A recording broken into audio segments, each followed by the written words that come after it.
Hello everybody and welcome back to a brand new video. Today we are going to be trying to beat Fallout 4 with no armor. So, since this is the first type of this video, I'm going to lay out the rules for this challenge. No armor was used, but clothing with stat boosts are allowed. The one exception to this was the hazmat suit, when it was gotten in the right place for the beryllium agitator. But I didn't use that during the glowing sea because I didn't need to. I only had dog meat with me, and I didn't use them to carry my stuff with me. Just to add a little bit of extra spice, so that I was needing to make more trips back than what I usually needed to, and I played on normal difficulty. So, into the challenge we go. We start our journey leaving Vault 111 after collecting basic supplies, being careful to be at full health when we left. Then grabbing the book under Sean's crib, I set off bypassing Concord and heading down to Drumlin Diner so that I could get some easy XP by helping Trudy and Patrick with their drug dealer problem. After doing some quick trading, I left and headed down past Lexington, avoiding most of the ghouls that lurked in that area. Going down to Cambridge, I helped out the Brotherhood of Steel so that I could get righteous authority by helping Dance at ArcJet. I then went to Diamond City to stock up on ammo. There was a lot of avoiding rangers and other dangers, only dying twice on my way down there. The next point of call was to go talk to Ellie at Nick's place in the middle of the market. Leaving the city, I went east to Park Street Station, not going near Swan as he is hard enough to fight, never mind without any armor for protection. Also, at this point in the game, I wasn't even level 10. Going down, I picked off the triggermen one by one as I worked my way down the tunnel and got into the vault. This strategy was working out well, so I continued it. As I rescued Nick, I grabbed the bobblehead that was in the room and I made my way out with the help of Nick to unlock the final door. After dying once and then running about and hiding, I managed to kill Skinny and Darla luckily. I then went back to Diamond City to talk to Nick and check up on Ellie. After giving Nick the information and checking the lock as was needed for the quest, I went up to Genevieve and her office and bribed her using caps to give me the key to Kellogg's house. Running back across the city to the house, Nick and I searched for the secret room and found the item needed for dog meat to track Kellogg down to Fort Hargan. I almost died quite a lot working my way through this building because of how many synths there are, but I managed to get there in the end. I was able to take Kellogg out by striking before he could attack me. I collected the information that was needed for the main quest and Kellogg's gun. I upgraded the 10mm pistol and Kellogg's gun, and these were the two weapons that I continued to use for the rest of the run. I then went to Good Neighbor so that I could talk to Dr. Amari and made my way through the long memory sequence. After checking on Nick, I stocked up on supplies that I would need for my trip into the glowing sea. This mostly involved a lot of Rad-X and Radaway, as well as some extra ammo. I ran through trying to avoid the creatures that lived in that part of the wasteland. At first, I thought I could get through without running into any of them, but as time went on, I kept getting lost, even though I can normally navigate the wasteland just fine. By the time I got to Virgil's cave, I think I'd met every creature in that horrible place. After convincing Virgil to tell me about the plans for the teleporter, I made my way to Green Tech Genetics to track down the Corsair to take that chip out of their head.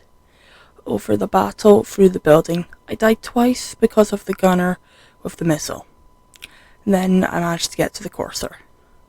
He was luckily dealt with quickly, with the help of Kellogg's gun. I then made my way up to the railroad's hideout to get the Corsair chip decoded for the plans to the teleporter. Next was going to the Pridwin to join up with the Brotherhood of Steel properly this time. The next point of call was to help the Brotherhood take over Fort Strong. At first, I killed the behemoth, but then I was killed. This caused me to go back to the start of the quest, as that's where I'd last saved the game. But unfortunately, the vertibird for the quest was glitched, so I was unable to fly into battle this time around. It took quite a while to complete the part of the quest outside of the building. Once I got inside, the quest went a bit faster, until I got to the basement and got killed by the super mutant that always has the missile launcher. This ended up happening twice. Luckily, with the help of Dogmeat by my side, I managed to complete the quest, and I reported back to Elder Maxon. I then did some quests, collecting some extra scrap that was needed for building the teleporter. At the same time, I told the Brotherhood about the plans for the teleporter. After building the thing and hopping around the different shops to get bullets for Kellogg's gun, I sent myself into the Institute to go meet with Sean. After talking to Father and meeting the heads of the departments, I went back to the Pridwin to get the order to fetch Dr. Madison Lee. I was unable to convince her because I didn't make a charisma build, so I went to do the quest in the FEV lab. As I did, so I didn't forget the promise I'd made to Virgil, and remembered to take the cure back that he needed. It worked. After telling the Brotherhood that we got Dr. Lee, I went to the Glowing Sea to give the cure back to Virgil. The next job was to go to Mass Fusion to get the beryllium agitator, before the Institute could. The final part of this quest was hard because of the no armour challenge, considering there are several turrets, sentry bots and assaultrons that were going to attack me once I managed to get the beryllium agitator. I was luckily able to not die because of the help of Ingram I had distracting the sentry bots, as I took out the other robots that were coming to attack me. After getting out of the basement, I was told to help attack the synths or to get out with the agitator alive. So to save time, I just ran out, as this has no effect on the outcome of the quest or the XP. I went on a bit of a shopping spree for more bullets for Kellogg's gun before I was to babysit Prime for our trip to the Institute. I only got killed once on my trip to the Institute. This was because one of Prime's nukes that he shot at me when I was killing some of those on the way to the final battle. Luckily, I saved recently across the large river, so there wasn't too much to catch up on after that death, making it to the Institute.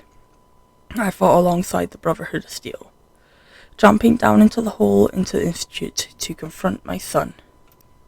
Making our way down through the old and broken parts of the Institute that was no longer used by them, fighting turrets and assaultron or two as we went.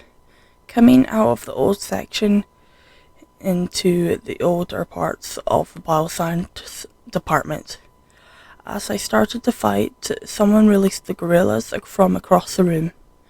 I still have no idea who did to this, but I defended myself against them as I went. The next was to clear out the main room of the Institute of synths and scientists alike. I then made my way up to Father's room and confronted him. I then moved behind him and shot him. I then went and got the password from the drawer next to his computer to undo the lockdown, stopping the Brotherhood's progress. Fighting down in the reactor room, I killed the synths left and right as I went, placing the explosive as I got teleported out there to the first room. I then didn't take little Sean, as he is a synth, and the Brotherhood says that they all must die. So we just left him there, after refusing to take him with us. I did a little speech, and went and pressed the button, but then that flipped the latch open and not the button itself. So that was a bit silly at the time. We sat and watched the massive explosion as the final cutscene ran. thank you all for watching this video. Just in the time for streaming it was over 14 hours long, not even counting time for this script and editing. So once again, thank you all for watching, and I shall see you in the next one.